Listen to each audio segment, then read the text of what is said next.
सो बेटे आज हम जो चैप्टर शुरू करेंगे that is micro organisms friends and the force. किस तरह से ये हमारे साथी हैं और किस तरह से ये हमारे को नुकसान पहुंचा रहे हैं। तो इसके बारे में आज हम सबसे पहले माइक्रोब्स होते क्या है उसके बारे में थोड़ा सा आइडिया लेते हैं। देखिए हम यहाँ पे रहते हैं पृथ्वी के ऊपर, अर्थ के ऊपर। हम देखते हैं सारी तरफ हमारे पास लिविंग ऑर्गेनिजम्स बहुत सारे देखते हैं। जैसे आप देखिए जंगल में जाते हैं तो आपको बहुत सारे पेड़ पौधे, ठीक है, बेल और जानवर दिखाई देते हैं, कुछ रेंगते हुए, कुछ उड़ते हुए, कुछ टहलते हुए। तो ये सब जो है ये लिविंग ऑर्गेनिज्म है जो हम अपनी नेकेड आई से यानी हम अपनी आंखों से खुद देख सकते हैं। तो इन ऑर्गेनिजम्स के अलावा भी हमारे पास कुछ ऐसे ऑर्गेनिज्म हैं जिन्हें हम अपनी आंखों से नहीं देख सकते हैं। तो वो जो ऑर्गेनिजम्स जिनको हम अपनी आंखों से नहीं देख सकते हैं उन्हें हम क्या कहते हैं? Micro organisms. माइक्रो मैंने बहुत छोटे होते हैं। ये ऑर्गेनिजम्स हैं, ये भी एक जीव जंतु है जो हमारे को किसी ना किसी हेल्प से देखेंगे। तो वो जो हेल्प से हम देखते हैं वो हमारे पास माइक्रो ऑर्गेनिजम्स को देखने वाली डिवाइस होती है माइक्रोस्कोप। माइक्रो मैंने अगेन छोटी चीज, स्कोप मैंने देखना, टेलीस्कोप दूर की चीजें देखने के लिए, माइक्रोस्कोप छोटी छोटी चीजों को देखने के लिए। क्लियर? सो अब हम शुरू करते हैं माइक्रो ऑर्गेनिजम्स। यानी नटशेल में अगर हम देखें तो क्या होते हैं, ये ऐसे ऑर्गेनिजम्स होते हैं जो हम अपनी नेकेड आई से नहीं देख सकते, which can not be seen with the naked eye. और हम किसकी सहायता से देख सकते हैं? हम इन्हें can only B observed through a microscope. हम सिर्फ इनको अपने माइक्रोस्कोप की हेल्प से विजुलाइज कर सकते हैं और इसीलिए इन ऑर्गेनिजम्स को हमने क्या नाम दिया है? माइक्रो ऑर्गेनिजम्स और सिंपली माइक्रोब्स। क्लियर? देन अब माइक्रोब्स सबसे पहले लिविंग वाले माइक्रोब्स किसने देखे थे? तो ये ध्यान रखिएगा, एंटनी वेन ल्यूनहक ये हमारे एक ऐसे बायोलॉजिस्ट थे जिन्होंने पहली बारी माइक्रोस्कोप की हेल्प से, सेल्फ मेड माइक्रोस्कोप था, उन्होंने खुद अपना माइक्रोस्कोप बनाया था और उन्होंने ऑब्जर्व किया था छोटे छोटे पानी के अंदर ऐसे ऑर्गेनिजम्स जो उन्हें नेकेड आई से नहीं दिख रहे थे। So he was the first scientist who see the microbe. Antony van Leeuwenhoek भी कहते हैं और एंटन वेन ल्यूनहॉक भी कहते हैं, राइट? देन अब माइक्रोब्स कितनी तरह के होते हैं? देखिए माइक्रोब्स अगर हम सिर्फ माइक्रोब्स के बताएं या सिंपल लिविंग ऑर्गेनिजम्स भी कह सकते हैं कि लिविंग ऑर्गेनिजम्स हमारे पास दो तरह के होते हैं। ऐसे ऑर्गेनिजम्स जिसमें एक ही सेल सारे काम करता है। सारे काम का मतलब क्या है? जैसे अगर हम आप देखें, हम एक मल्टी सेलुलर है, हमारे अंदर बहुत सारे सेल्स हैं। हमारे आंख का काम है देखने का, नाक का काम हो गया सूंघने का, कान का काम हो गया सुनने का, मुंह का काम हो गया खाने का, पेट का काम हो गया डाइजेशन का। तो ऐसे हमारे पास डिस्ट्रीब्यूशन ऑफ लेबर है, मींस हमारे हर सेल का ग्रुप एक ही पर्टिकुलर टास्क कर रहा है। अब आंख को कोई टेंशन नहीं लेनी कि मुझे सुनना क्या है, मुझे सूंघना क्या है, मुझे खाना क्या है, मुझे पचाना कैसे है, कुछ नहीं सोचने की जरूरत। बाकी किसी को ये नहीं समझ क्योंकि देखने का काम आंख कर रही है, राइट? तो यानी हर काम डिस्ट्रीब्यूशन ऑफ लेबर के साथ मल्टी सेलुलर ऑर्गेनिजम्स में दे दिया जाता है। क्लियर हो गया?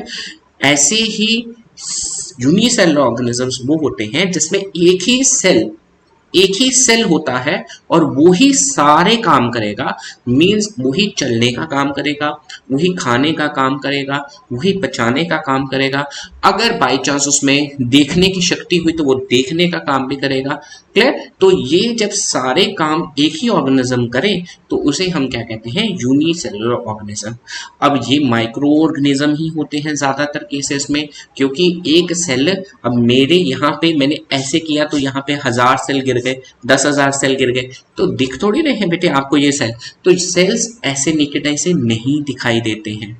अब हमारी बॉडी के अंदर बहुत सारे सेल्स बने हुए हैं, तो बहुत सारे सेल्स हैं, तो इसीलिए हम मल्टी सेलुलर हैं।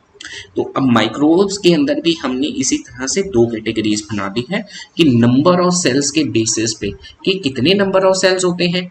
अगर एक ही सेल्स सारी लाइफ प्रोसेसेस कर रहा है जैसे मैंने आपको बताया खाने का, चलने का, रेस्पिरेशन का, राइट। तो वो हमारा हो गया यूनिसेलुलर माइक्रोब। और अगर बहुत सारे सेल्स मिलके काम लाइफ सस्टेन कर रहे हैं, लाइफ की एक्टिविटीज को कंट्रोल कर रहे हैं, तो उसे हम क्या कहेंगे, मल्टी सेलुलर ऑर्गेनिजम्स। क्लियर। अब हैबिटेट की अगर आप बात करें तो हमें ये माइक्रोब्स कहाँ मिलते हैं। माइक्रोब्स हमारे को हर जगह मिलते हैं, दे आर प्रेजेंट एवरीवेयर, सब जगह मिलते हैं। आपको हवा में मिलेंगे, पानी में मिलेंगे, मिट्टी में मिलेंगे, राइट। कहीं पे भी डेड बॉडीज के ऊपर मिलेंगे, बॉडी के इनसाइड मिलेंगे, बॉडी के आउटसाइड मिलेंगे। क्लियर। तो ये कहीं पे भी मिल जाते हैं, everywhere, they are present everywhere. हमारे पूरे शरीर के ऊपर इस समय बहुत सारे माइक्रोब्स हैं। क्लियर। ये टेबल के ऊपर बहुत सारे माइक्रोब्स हैं, हवा में इस समय बहुत सारे माइक्रोब्स हैं। तो ये हर जगह मौजूद है, ये हम देख नहीं पा रहे हैं। क्लियर। ये इवन आपको एक्सट्रीम हैबिटेट्स, एक्सट्रीम जहां पे कोई जिंदा नहीं रह बच सकता ऑर्गेनिज्म, जहां पे कोई लाइफ पॉसिबल नहीं है, वहां पे भी ये हमारे को मिलते हैं।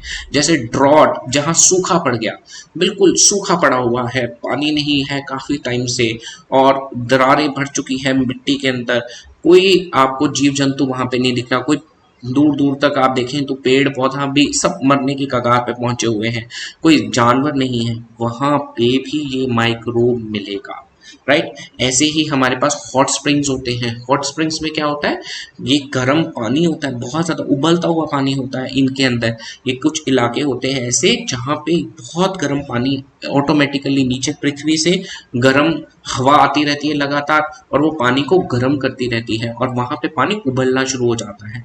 तो उस तरह के हॉट स्प्रिंग्स में भी लाइफ पॉसिबल नहीं है, कोई भी मछली, कोई भी जानवर नहीं, कोई भी प्लांट नहीं वहां सर्वाइव करता। वहां पे ये बैक्टीरिया, ये माइक्रोब हमारे को मिल जाते हैं। डेजर्ट एरिया में आप देखिए दूर दूर तक बहुत मुश्किल होता है सरवाइव कर पाना। क्लियर। वहां पे डेजर्ट एरिया में भी आपको माइक्रोब मिल जाएंगे। इवन आप पोलर कैप्स पे देखें, जहां पे सब कुछ बर्फ से ढका रहता है, वहां पे भी लाइफ पॉसिबल नहीं है, वहां पे भी आपको माइक्रोब मिल जाएंगे। तो microbes can survive even under the extreme habitats, habitat रहने वाली जगह, तो वो एक्सट्रीम कंडीशंस में भी जिंदा रह सकते हैं। क्लियर। देन अब ये हार्श कंडीशंस, जैसे ही प्रॉब्लम आती है, मान लीजिए ड्रॉट आया, बहुत सूखा पड़ गया, राइट। अब इन ये रह रहे थे नॉर्मल पानी में, नॉर्मल इन्वायरमेंट में, सूखा पड़ गया, पानी नहीं है। तो अब क्या है, बहुत तेज धूप हो रही है, तो अपने आप को प्रोटेक्ट करने के लिए ये एक कवरिंग बना लेते हैं। ठीक है। इन एक्सट्रीम हैबिटेट्स में कई बार ये सरवाइव करने के लिए तो एक टफ कवरिंग बनाते हैं। इस टफ कवरिंग को हम क्या कहते हैं, सिस्ट कहते हैं। That is called the cyst. तो सिस्ट फॉर्मेशन ये इनका एक यूनिक फीचर है। किस लिए बनाते हैं, टू सर्वाइव, और to survive under extreme habitats, extreme conditions में अपने आप को जिंदा रखने के लिए। अब ये जब तक एक्सट्रीम हैबिटेट रहेगी, मान लीजिए सूखा पड़ गया, तो वहां पे ये एक्सट्रीम हैबिटेट में अपने आप को सिस्ट बना के जिंदा रखेंगे, और जैसे ही बारिश आएगी तो ये वापस सिस्ट खुल जाएगा और अंदर से बहुत सारे माइक्रोब्स बाहर निकल आएंगे। तो ये हमारे पास सिस्ट फॉर्मेशन सिर्फ इनकी एक प्रोटेक्शन के लिए, एक्सट्रीम कंडीशंस के लिए एक नेचर ने इन्हें वरदान दिया है, ये आप समझिए। क्लियर। अब मेजॉरिटी ग्रुप्स कितने हैं माइक्रोब्स के ग्रुप्स अगर हम देखें तो सबसे पहले तो आपके दिमाग में आ जाए बैक्टीरिया। बैक्टीरिया क्या होते हैं, बैक्टीरिया बेटे एक ऐसा माइक्रोब है जो सिर्फ और सिर्फ यूनिसेलुलर है, सिर्फ एक ही सेल सब कुछ करता है।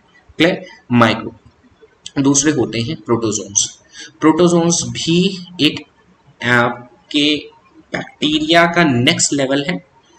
इसमें हमारे को यहाँ पे ना न्यूक्लियस मिलता है, न्यूक्लियस आगे जाके हमें पता चलेगा। ये न्यूक्लियस जो है ना, ये एक यूनिक फीचर है हमारे पास बैक्टीरिया से डिफर होने का। इसके बाद सभी में न्यूक्लियस मिलेगा हमारे को। तो ये न्यूक्लियस डेवलप हो जाता है, इसमें सेलुलर ऑर्गेनेलीज आ जाती हैं, यानी सिस्टम थोड़ा सा एडवांस है इसका, है ये भी सारे यूनिसेलुलर। ठीक है। ये भी यूनिसेलुलर है, एक ही सेल सारे काम करेगा। ये भी यूनिसेलुलर है, ये भी एक ही सेल सारे काम करेगा। इनके अंदर न्यूक्लियस नहीं होता है, ध्यान रखें, nucleus brain of the cell कहा जाता है। जैसे हमारा दिमाग हमारे सारे काम करता है, ऐसे ही सेल के अंदर एक न्यूक्लियस होता है, उसे ब्रेन कहते हैं, जो सेल के सारे काम को कंट्रोल करेगा। अब बैक्टीरिया के अंदर न्यूक्लियस नहीं होता है, राइट, बैक्टीरिया में न्यूक्लियस एब्सेंट हो गया, यहाँ पे न्यूक्लियस प्रेजेंट हो गया, राइट। इसके बाद आगे जितने भी होंगे सब में हमें लगभग लगभग न्यूक्लियस मिलेगा, वायरसेस को छोड़ के, वो भी एक माइक्रोब की कैटेगरी है, अभी आने दीजिए। देन एल फंजाई, फंजाई में क्या होता है, ये प्रोटोजोआ से नेक्स्ट लेवल के ऑर्गेनिजम्स है। प्रोटोजोआ यूनिसेलुलर थे, ये यूनिसेलुलर भी हो जाते हैं और मल्टी सेलुलर भी मिलेंगे, ये दोनों तरह के मिलते हैं, मल्टी सेलुलर भी मिलेंगे, राइट। ये यूनिसेलुलर जो होते हैं और मल्टी सेलुलर होते हैं, ये कम्प्लीटली डिपेंडेंट रहते हैं खाने के लिए, खाने के लिए ज़्यादातर ये डेड डिकेइंग गली सड़ी चीज़ों को खाते हैं, या जो गलने सड़ने लग जाती हैं उसके ऊपर लगते हैं। फंजाई, आपने ब्रेड रखी, 2 दिन रख दो मॉइस्चर में, आजकल के दिनों में मान लीजिए मई जून का टाइम है, मई में, ठीक है, अप्रैल में, तो आपने क्या देखेंगे, 2-3 दिनों बाद उस ब्रेड के ऊपर कुछ वाइट वाइट ग्रीन ग्रीन सी आउटग्रोथ हो जाएगी। वो जो ग्रीन ग्रीन सी फंगस लग जाती है उसे हम कहते हैं फंजाई ग्रुप में आ जाता है। ये मल्टी सेलर होते हैं, ज़्यादातर गलने सड़ने वाली, उसके लिए ये गलने सड़ने वाली चीज़ है, डेड डिकेइंग ऑर्गेनिक मैटर है, उसके ऊपर ये लगते हैं, राइट। तो ये यूनिसेलुलर भी होते हैं, मल्टी सेलुलर भी होते हैं, क्लियर। देन एल्गी, एल्गी जो होती है ये ग्रीन कलर की होती है बेटे, ये पॉन्ड में लग जाती है, ये भी यूनिसेलुलर होती है और ये मल्टी सेलुलर भी होती है। अब ये यूनिसेलुलर और मल्टी सेलुलर कैसे होती है, ये मल्टी सेलुलर, ओके। देखिए अब ये यूनिसेलुलर और मल्टी सेलुलर, देखो एल्गी आपने देखी होगी, जहाँ पे टैंकी के पास लगातार पानी गिरता रहता है, तो वहाँ पे आपने देखा होगा ग्रीन ग्रीन कलर की आउटग्रोथ हो जाती है। पॉन्ड में पानी भरा हुआ है, आसपास किसी जगह पे पानी भरा हुआ है, ग्रीन कलर की कवरिंग आ जाती है, तो ये एल्गी है। दिखती प्लांट जैसी है, फोटोसिंथेसिस करती है ना, हरे रंग की दिखाई देगी, बट ये आपके पास इनमें जड़ें, रूट्स, स्टेम और लीफ जैसे स्ट्रक्चर नहीं दिखाई देंगे। तो रूट स्टेम लीफ नहीं होगा, बट इनके पास ये होंगे प्लांट जैसे, क्लियर। तो इनको हमने इस तरह के ग्रुप में डाल दिया कि जब प्लांट की तरह ना दिखे बट प्लांट ही हो, तो उसे हमने एल्गी में डाल दिया। ऐसे ऑर्गेनिज्म जो काम धाम सब प्लांट जैसा करेंगे, फोटोसिंथेसिस करेंगे, क्योंकि क्लोरोफिल पिगमेंट होता है इनके पास ग्रीन कलर का, बट इनके पास रूट शूट लीफ नहीं होते, तो इनको हमने एक ग्रुप बना दिया एल्गी। ये भी माइक्रो ऑर्गेनिजम्स की कैटेगरी में आते हैं। नेक्स्ट हमारे पास आते हैं वायरसेस। वायरसेस जो होते हैं ये हमारे पास क्या है, viruses, these are entirely different organisms. Viruses, ये आज गड़बड़ हो रही है, वायरसेस जो होते हैं, वायरसेस, ओके। इसमें वायरसेस में क्या हुआ कि ये ऑर्गेनिजम्स ऐसे, ना तो ये लिविंग की कैटेगरी में जाते हैं या नॉन लिविंग की कैटेगरी में, कुछ फीचर्स इनके लिविंग जैसे मिलते हैं, कुछ फीचर्स इनके नॉन लिविंग जैसे मिलते हैं। कोरोना वायरस आपने भी रिसेंटली सुना होगा, चर्चा में रहता है, आजकल फिर चर्चा में आया हुआ है 2023 में, 19 से चल रहा है, 2019 से, राइट, अभी तक आया हुआ है। तो ये जो वायरसेस होते हैं, जब तक ये सेल के बाहर रहेंगे, यानी हमारे किसी लिविंग ऑर्गेनिज्म से बाहर, सरफेस पे, टेबल पे, चेयर पे, दीवार पे, दरवाजे पे, कहीं पे भी रहेंगे, ये नॉन लिविंग है। जैसे ही होस्ट के अंदर एंटर करेंगे, जिस भी लिविंग के अंदर एंटर करते हैं उसे हम कहते हैं होस्ट, जिसको ये टारगेट करते हैं। वायरसेस बड़े स्पेसिफिक होते हैं, ये किसी स्पेसिफिक को ही टारगेट करते हैं, स्पीशीज को। जैसे मान लीजिए आप अगर देखें तो ह्यूमन वाले को कोविड है, कोरोना वायरस है, वो सिर्फ ह्यूमंस को ही इन्फेक्शन कर रहा है, डॉग, कैट, रैट, इनको किसी को नहीं कर रहा है, ठीक है, क्लियर। तो ये बहुत स्पेसिफिक होते हैं, ये अपने ही होस्ट को ही सिर्फ इन्फेक्ट करते हैं। तो वायरसेस जैसे ही एंटर करेगा होस्ट के अंदर, वैसे ही फटाफट सेल के अंदर मशीनरी को टेक ओवर करके न्यूक्लियस को टेक ओवर कर लेता है और बड़ी तेजी से मल्टीप्लाई करता है और सेल को बर्स्ट करके बाहर आ जाता है बहुत सारे वायरसेस बना के। तो वो वायरसेस फिर दूसरे सेल्स में चले जाते हैं। तो ये एक चेन रिएक्शन चलती है, एक वायरस से बहुत सारे वायरस, फिर उन बहुत सारे वायरसेस से और बहुत सारे वायरसेस बॉडी के अंदर बनते जाते हैं। क्लियर? तो इस तरह से ये वायरसेस मल्टीप्लाई करते हैं सिर्फ होस्ट के अंदर। होस्ट के बाहर ये साइलेंट पड़े हुए हैं, कुछ नहीं किसी मल्टीप्लाई कर सकते। तो ये नॉन लिविंग होते हैं, इनके पास कोई न्यूक्लियस नहीं होता, कोई साइटोप्लाज्म नहीं होता। राइट? नेक्स्ट देखिए, अब एक एक करके हम सारे जो भी माइक्रोब्स की कैटेगरीज हमने पढ़ी हैं इनको एक एक बारी थोड़ा थोड़ा डिटेल में ले लेते हैं, ज़्यादा नहीं, 2-3 स्लाइड्स हैं। सो बैक्टीरिया सबसे पहले उठाएंगे। बैक्टीरिया बेटे क्या होते हैं? बैक्टीरिया आपको बताया है बिल्कुल ही सबसे स्मॉल है, सिंपलेस्ट लिविंग ऑर्गेनिज्म है, बहुत ही सिंपलेस्ट है। साइज इनका बहुत छोटा होता है, 0.2 माइक्रोन से 100 माइक्रोन। माइक्रोन का मतलब यहाँ पे होता है कि 1/1, 2, 3, 4, 5, 6। ठीक है, ये 6 जीरोएं अगर हम लगाएं यानी 1 × 10⁻⁻⁻⁶। क्लियर? ये इसकी जो यूनिट है 1 मिलियंथ, 1/10 लाख, 1/10 लाख यूनिट्स छोटा होता है। क्लियर? 1 मीटर का इतना छोटा हिस्सा। राइट? तो ये 0.2 माइक्रोन से 100 माइक्रोन्स तक इतना साइज होता है। सोचिए कैसे देखेंगे हम। क्लियर? इसके बाद they are single celled microbe. मैंने आपको पहले भी बताया है बैक्टीरिया यूनिसेलुलर है। ये सारे बैक्टीरिया क्या है? यूनिसेलुलर है, सिर्फ एक ही सेल सब कुछ करेगा, लाइफ प्रोसेस पूरी कंप्लीट करेगा। क्लियर? देन सब जगह मौजूद है, दे आर फाउंड एवरीवेयर, सब जगह, एयर में, वाटर में, सोयर में, लिविंग के ऊपर, नॉन लिविंग के ऊपर, लिविंग के अंदर, लिविंग के बाहर, एवरीवेयर। क्लियर? तो बैक्टीरिया ही बैक्टीरिया चारों तरफ हमारे। ओके, तो बैक्टीरिया के अंदर 4 मेन पॉइंट हुए। सबसे छोटे हैं, साइज इसका 0.2 माइक्रोन से 100 माइक्रोन है। तीसरा सिंगल सेल यूनिसेलुलर ऑर्गेनिजम्स है, और चौथा सब जगह मौजूद है। क्लियर? अब अगर हम मेजॉरिटी देखें तो शेप्स कितनी होती है बैक्टीरिया की, तो बैक्टीरिया की जो शेप्स हैं टोटल 4 तरह की होती है। कुछ बैक्टीरिया रॉड शेप के होते हैं। जब ये रॉड शेप के बैक्टीरिया यानी कि इस तरह के रॉड शेप वाले बैक्टीरिया हो तो इसे हम क्या कहते हैं? बैसिलस। क्लियर? तो ये कैसे होते हैं? रॉड शेप के बैक्टीरिया होते हैं। राइट? देन गोल गोल बैक्टीरिया। राइट? तो जो स्फेरिकल बैक्टीरिया होते हैं इन्हें हम क्या कहते हैं? कोकस। जैसे आपके पास स्ट्रेप्टोकोकस निमोनिया है। इशर्शिया कोलाई को हम ई कोलाई भी कहते हैं, ये बैसिलस टाइप का बैक्टीरिया है। ई कोलाई लार्ज इंटेस्टाइन में रहता है। लार्ज इंटेस्टाइन में जब आप खाना खा लेते हैं तो स्मॉल इंटेस्टाइन में सारा डाइजेशन हो जाता है। डाइजेशन होने के बाद जो डाइजेस्ट नहीं होता खाना वो जाता है लार्ज इंटेस्टाइन में।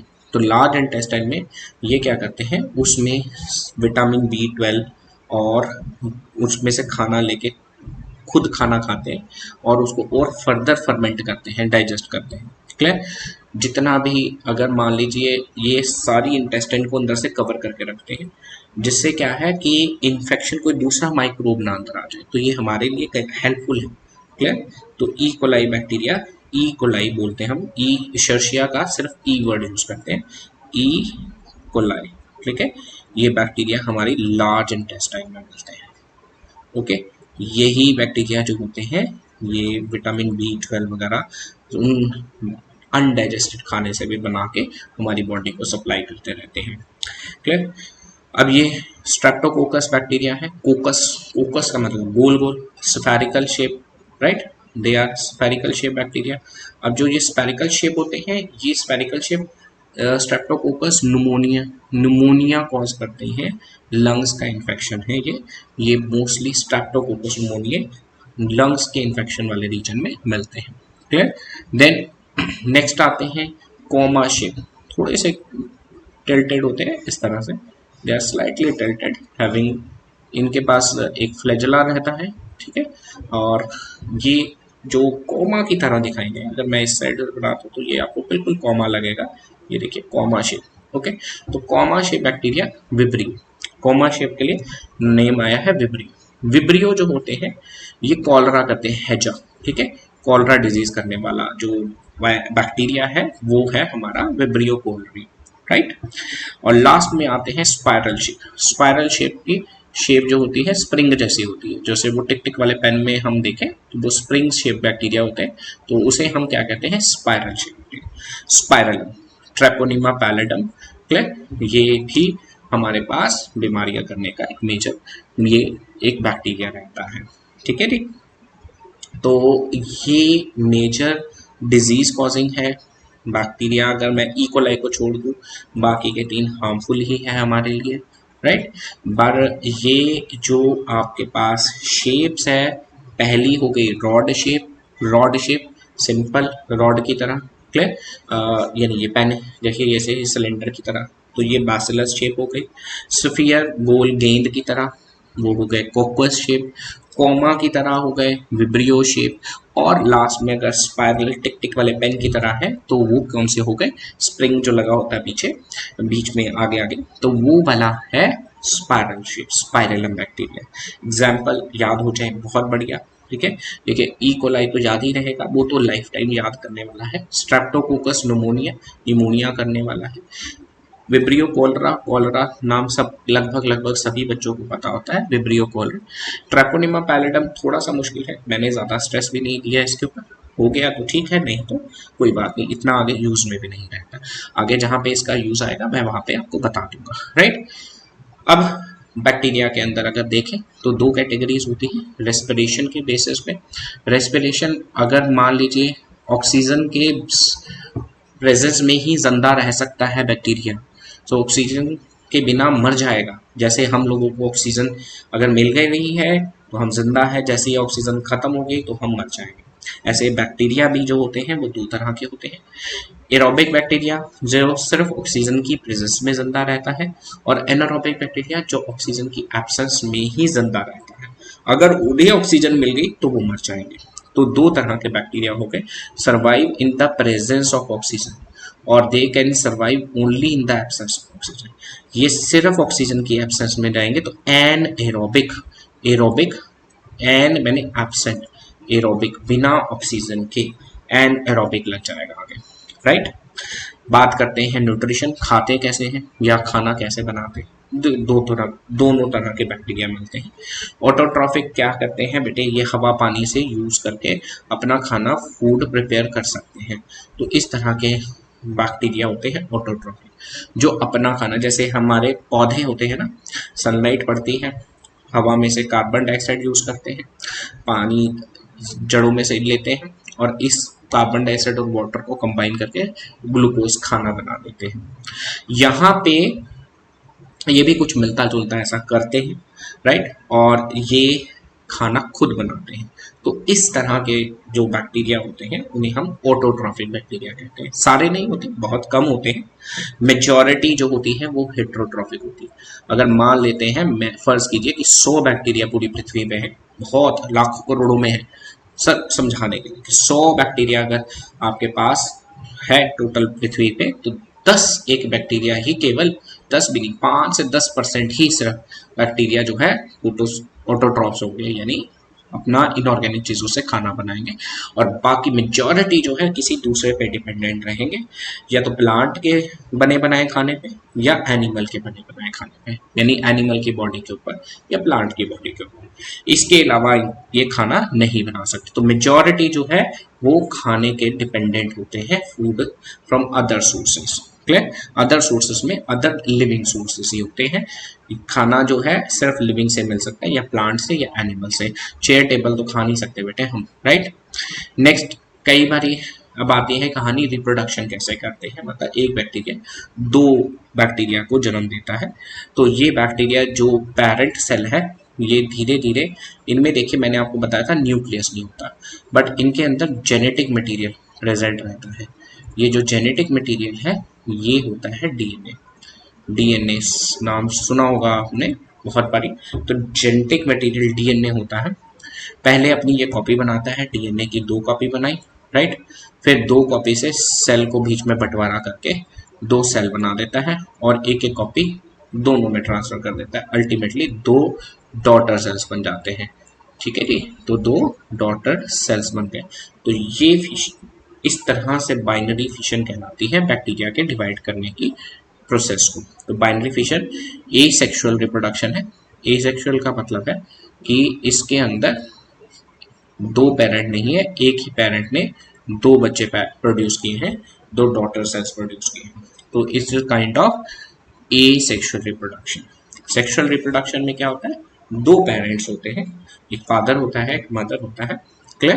तो जब आएगी तो देखेंगे। फिलहाल बैक्टीरिया में सेक्सुअल रिप्रोडक्शन नहीं होती है, सिर्फ एसेक्सुअल एक ही सेल होता है और वो दो में डिवाइड कर जाता है।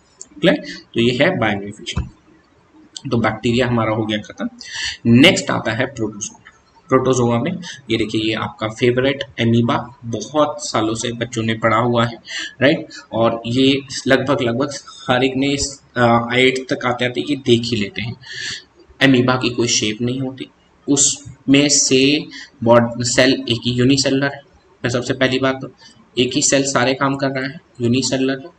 ये न्यूक्लियस दिखाई दे रहा है। मैंने आपको बताया था कि प्रोटोजोआ बैक्टीरिया से यहीं से ही अलग हो जाएगा कि बैक्टीरिया के अंदर सिर्फ डीएनए प्रेजेंट था, न्यूक्लियस नहीं था। यहाँ पे न्यूक्लियस के अंदर डीएनए होगा। इसके बाद यहाँ पे आपको दिखाई दे रही है प्रोजेक्शन, लगातार इसमें से प्रोजेक्शंस निकलती रहती है। इन प्रोजेक्शंस को हम क्या कहते हैं, सूडोपोडिया। क्या कहेंगे, सूडोपोडिया। सूडो का मतलब क्या होता है, झूठा, ठीक है, फॉल्स, झूठा, सूडो। और पोडिया मैंने फीट, पैर। तो ये झूठे झूठे पैर निकालता रहेगा, राइट। तो ये झूठे पैर बहुत सारे इसके सरफेस पे लगातार बनते रहते हैं और गायब होते रहते हैं, और ये आगे आगे चलता रहता है इन पैरों से, राइट। तो ये भी हम पढ़ेंगे किस तरह से ये बनाता है, अंदर जाते हैं। ये 9th क्लास में पूरा डिटेल में है, राइट। नेक्स्ट देखिए, प्रोटोजोआ के थोड़े से बेसिक फीचर। ये हम मानते हैं प्रिमिटिव रिलेटिव्स हैं एनिमल्स के। एनिमल्स जब शुरुआत हुई तो सबसे पहला कह लीजिए कि ये एनिमल का रूप में एक सिंगल सेल का ऑर्गेनिज्म एमीबा आया था, प्रोटोजोआ। क्लियर? उसके बाद फिर ये इकट्ठे होकर रहना शुरू हुए और हमारे पास मल्टी सेलुलर ऑर्गेनिजम्स एनिमल्स आ गए। दूसरे, इसको सब बहुत सारे प्रोटोजोन्स हैं, इन सबको एक बड़े ग्रुप में रखा गया है। उस ग्रुप का नाम डाला है प्रोटेस्टा। हो जाए याद तो बहुत बढ़िया है। क्लियर? प्रोटेस्टा, प्रोटेस्टा ये सारे यूनिसेलुलर ऑर्गेनिज्म जिसमें न्यूक्लियस था, उन सबको एक ही ग्रुप में डाल दिया। जिसमें बैक्टीरिया यानी जिसमें न्यूक्लियस नहीं था उन सबको एक ग्रुप में डाल दिया। बैक्टीरिया वाले में जिसमें न्यूक्लियस था, यूनिसेलुलर थे, उनको एक ग्रुप में डाल दिया, वो थे प्रोटेस्टा। क्लियर? फिर बाद में आगे आगे डिवीजन किए। ओके, वो हम बाद में देखेंगे। फिलहाल यहाँ पे हमें पता चल गया, बार बार मैं ये बात पे स्ट्रेस कर रहा हूँ, ये भी यूनिसेलुलर है, माइक्रो नेकेड आई से नहीं दिखाई देंगे, सिर्फ माइक्रोस्कोप से विजुअलाइज होंगे। ज़्यादातर ये पानी में रहने वाले हैं क्योंकि ये मूव करते हैं, अपना चलने के लिए इनको लिक्विड चाहिए, ठीक है, सॉलिड सरफेस पे नहीं ग्रो करेंगे, मॉइस्ट इन्वायरमेंट चाहिए, पानी चाहिए, या शरीर के अंदर एज अ पैरासाइट होंगे, यानी कि ब्लड के अंदर या शरीर के अंदर थोड़ा मॉइस्चर रहेगा, वहाँ पे ये चलते फिरते रहेंगे, अटैच हो जाएंगे, क्लियर, बॉडी के साथ। तो एज अ पैरासाइट। पैरासाइट क्या हो सकते हैं, पैरासाइट जैसे मान लीजिए आपके सर में जुएं, है ना, तो जुएं जो होती हैं, सुना होगा आप सबने, ये क्या करती है, आपके शरीर के ऊपर रहती है, क्लियर, और वो शरीर के ऊपर से ही फ्री लॉजिंग और फ्री में फूडिंग, यानी लॉजिंग मैंने रह रही है और खाना भी फ्री में खा रही है, आपके सर के ऊपर चिपक जाती हैं, खून चूसती हैं, पेट भरती हैं और वहीं पे रहती हैं, अंडे देती हैं और बच्चे आ जाते हैं। तो यानी क्या हो गया कि ये पैरासाइट होते हैं, इस तरह के ऑर्गेनिज्म जो किसी और ऑर्गेनिज्म के शरीर पे रहते हैं और वहीं पे रह के मल्टीप्लाई करते रहते हैं, खाना खाते रहते हैं उसी शरीर में से, सीधा डायरेक्ट ब्लड चूस के, ठीक है, ब्लड सकिंग होते हैं, 90% ब्लड में से ही लेते हैं ग्लूकोज। क्लियर?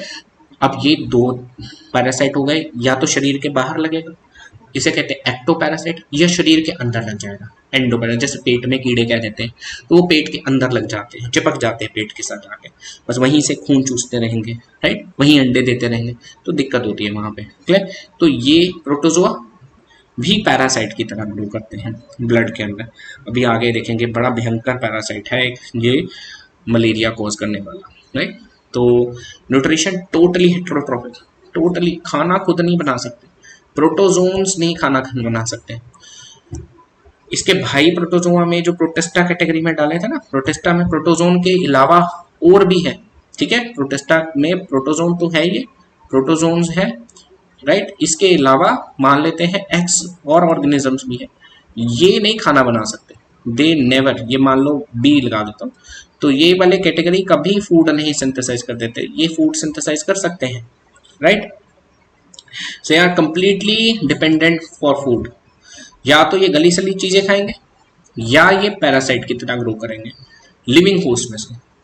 सेप्रोफाइट न्यूट्रिशन कौन सा होता है? सेप्रोफाइटिक न्यूट्रिशन, जब ये डेड डिकेइंग ऑर्गेनिक मैटर से खाना खाएंगे, गली सड़ी चीजें, कोई पर ब्रेड गिर गई या कुछ भी गिर गया, कोई ऑर्गेनिज्म मर गया, राइट, तो उसके ऊपर रख देंगे गली सड़ी चीजें, उसको खाएंगे, राइट। और ये लिविंग के ऊपर ही होस्ट बन गए, होस्ट बना लिया उसे और उसके ऊपर लग जाएंगे, अब उसी से खाना लेंगे, उसको इमीडिएटली नहीं मारेंगे, धीरे धीरे करके मारेंगे, राइट। तो ये दो तरह का हेटेरोट्रॉफिक न्यूट्रिशन होता है। एग्जाम्पल्स इसमें अमीबा, भाई सूडोपोडिया दिखाई दे रहा है। दूसरा पैरामीशियम है, स्लीपर शेप ऑर्गेनिज्म कहते हैं, ये स्लीपर लाइक, स्लीपर माने चप्पल जैसा, क्लियर, स्लीपर शेप होता है, ये बहुत ही फेमस है, ये तो याद कर ही लो, ये लाइफ टाइम बार बार जब तक बायो रहेगी ये आपको पूछा ही जाएगा। अमीबा और पैरामीशियम तो दोनों भाई है, राइट। पैरामीशियम के ऊपर ना ये आपको बहुत सारे बाल दिखाई दे रहे होंगे, राइट, बहुत सारे बाल होते हैं। तो ये जो बाल होते हैं दीज आर दी सीलिया, ये सीलिया होते हैं, बहुत सारे स्ट्रक्चर पूरी बॉडी के ऊपर फैले होते हैं, राइट, पूरी बॉडी के ऊपर होते हैं। तो ये है सीलिया, इसी से ये चलता है, राइट, सीलिया से ही ये क्या है, मूव करता है, चलते रहते हैं इस तरह से, और ये इसको मूव करवाते रहते हैं पानी के अंदर, एक्वेटिक है, पानी में रहेगा। अमीबा भी पानी के अंदर ही रहता है, मॉइस्ट सॉइल के अंदर भी मिल जाएगा, बट ज़्यादातर एक्वेटिक है। और तीसरा है, ये है आपका प्लाज्मोडियम। प्लाज्मोडियम जो होता है बेटे, ये मलेरियल पैरासाइट है। ये कौन सा है? Malarial parasite. अब ये मलेरिया कॉज करता है, मलेरियल पैरासाइट, ठीक है, मलेरिया कॉज करने वाला। जब भी ये एक एनाफिलीज मॉस्किटो इस पैरासाइट को आपके शरीर में डाल देगी, वैसे ही कुछ एक दिनों में मलेरिया के साइंस आने शुरू हो जाते हैं बॉडी के अंदर। तो ये बहुत ही भयंकर है, मलेरिया पैरासाइट बड़ी मुश्किल से मारा जाता है इसको, क्लियर। देन इसके बाद हमारे पास आता है ये ट्राइपेनोसोमा। ट्राइपेनोसोमा भी स्लीपिंग सिकनेस करता है। इसमें भी क्या होता है, स्लीपिंग सिकनेस में स्लीपिंग सिकनेस, बुखार आता रहता है, नींद आती रहती है, बहुत तेज बुखार रहता है, इसे स्लीपिंग सिकनेस बोलते हैं, राइट।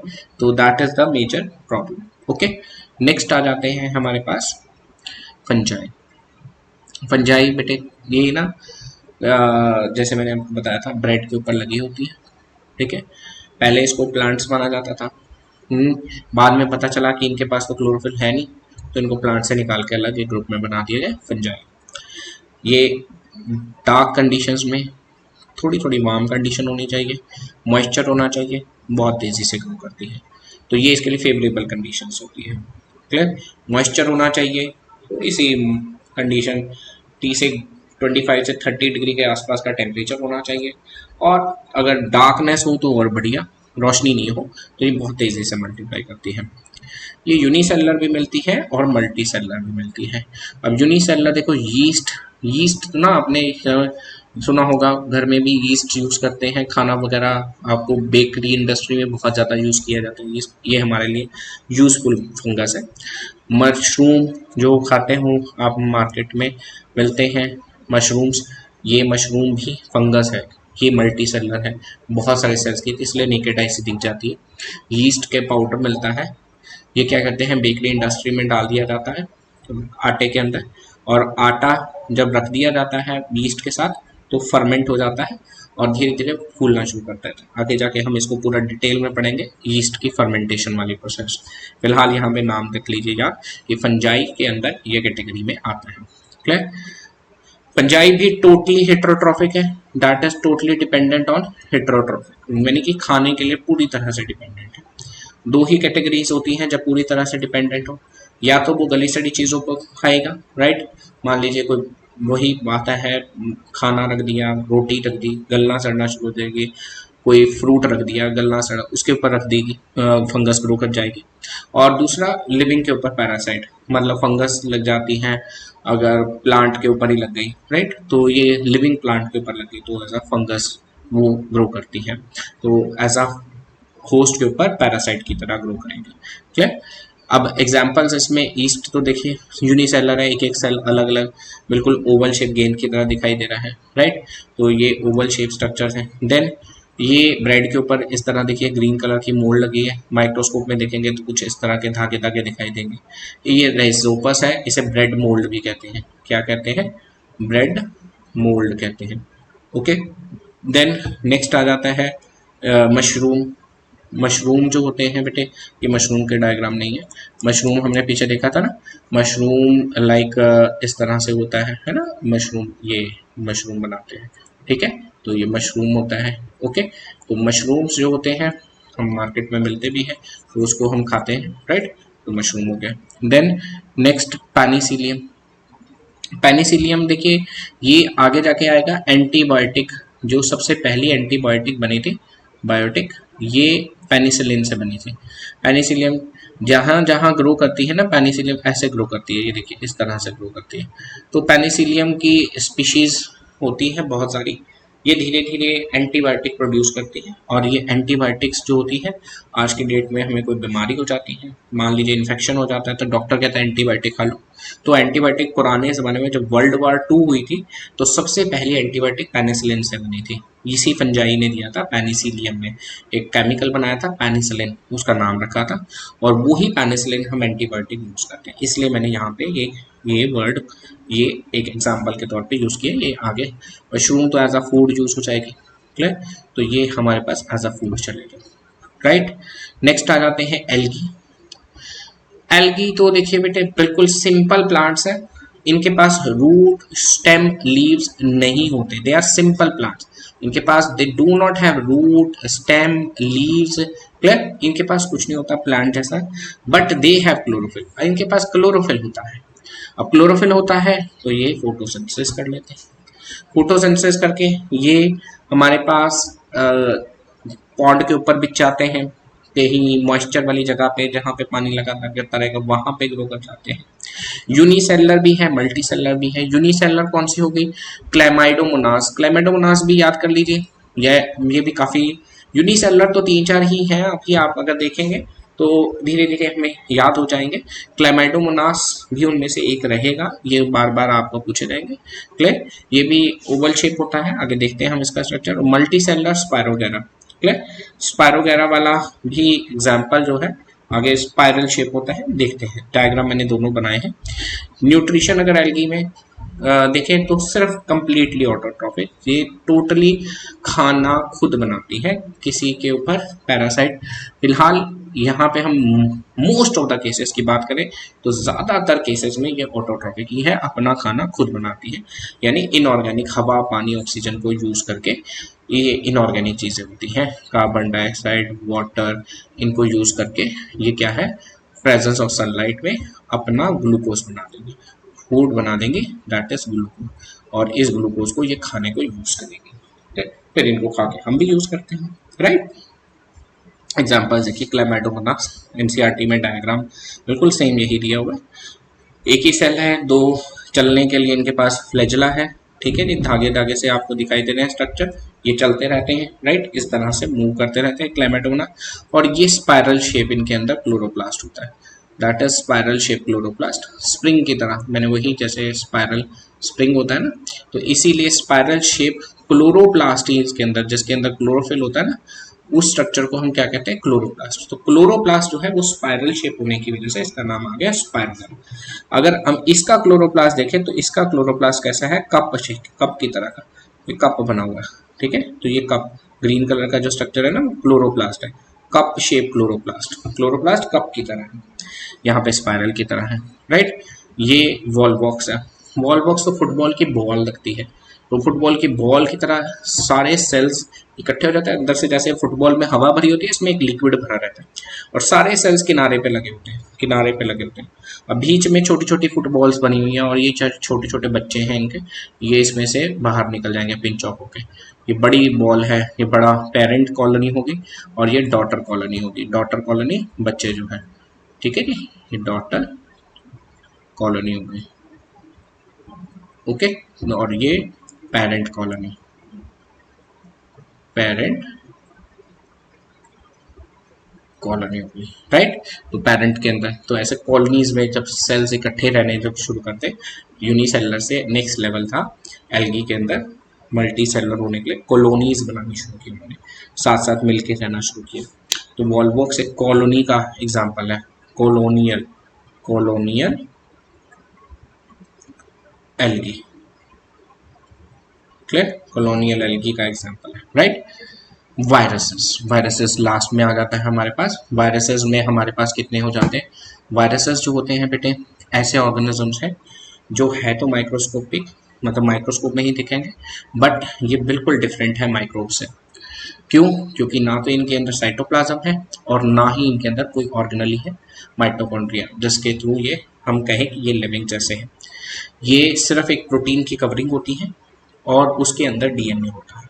दो ही चीज़ें होती हैं, प्रोटीन की कवरिंग होती है और अंदर होता है जेनेटिक मटेरियल। अब जेनेटिक मटेरियल दोनों हो सकते हैं, डीएनए या आरएनए, या मीन दोनों चीज़ें नहीं हो सकती, दोनों में से कोई एक जेनेटिक मटेरियल होगा। डीएनए अभी फिलहाल याद रखिए, आरएनए भी होता है। कोरोना वायरस ये आरएनए है, इसका जेनेटिक मटेरियल आरएनए का वायरस है ये, क्लियर। और इसके अलावा हमारे पास बहुत सारे वायरसेस आते हैं। तो अगर वायरसेस की नेचर की बात करें तो वही बात है कि बाहर अगर देखेंगे तो ये आउटसाइड द बॉडी कुछ नहीं करेगा, डेड की तरह पड़ा रहेगा, बट जैसे ही बॉडी के अंदर जाएगा तो ये बहुत तेजी से मल्टीप्लाई करना शुरू करेगा। तो इसे हम कनेक्टिंग लिंक मानते हैं कि ये लिविंग और नॉन लिविंग के बीच में एक लिंक है, राइट, कि लिविंग और नॉन लिविंग को जोड़ने की कड़ी, कि वायरसेस को एज अ कनेक्टिंग लिंक माना जाता है। ये एक व्यू दिखाया गया, प्रोटीन कवरिंग, फिर ये अंदर से देखिए प्रोटीन कवरिंग ये येलो कलर की इसकी टूटेगी और ये देखिए अंदर से ये डीएनए निकल के सेल के अंदर एंटर कर जाएगा। ये येलो कलर की प्रोटीन कवरिंग है, ये सेल के अंदर एंटर किया और ये सेल के अंदर एंटर करते ही ये इसका डीएनए, प्रोटीन कवरिंग खत्म हो जाती है और डीएनए जो है जेनेटिक मटेरियल वो हमारे सेल में फटाफट से जुड़ जाता है न्यूक्लियस के अंदर। तो सबसे पहला वही एक एग्जांपल कोरोना वायरस, ये इन्फ्लुएंजा खांसी जुकाम जो होता रहता है ये उसका वायरस, राइट। देन ये पोलियो, पोलियो करने वाला, लगभग पोलियो ख़त्म होने वाला है अब पूरे इंडिया में से। लगे हुए हैं हर संडे आप देख लेते हैं, 2-3 महीने बाद एक संडे जो है पोलियो रविवार के नाम से चाहता है, उसकी जो वैक्सीनेशन दी जाती है। तो पोलियो ये है, ये वायरस से भी होता है, वायरस से ही होता है, राइट। और कोरोना, इन्फ्लुएंजा, पोलियो ये सब वायरसेस से होने वाली डिजीजेज हैं, राइट। तो आई थिंक सो अब आपको सारा माइक्रोब के बारे में पता चल गया है। स्टिल कोई इशू हो माइक्रोब से रिलेटेड वो आप कमेंट बॉक्स में डाल दीजिए। Till then thank you so much, have a nice day.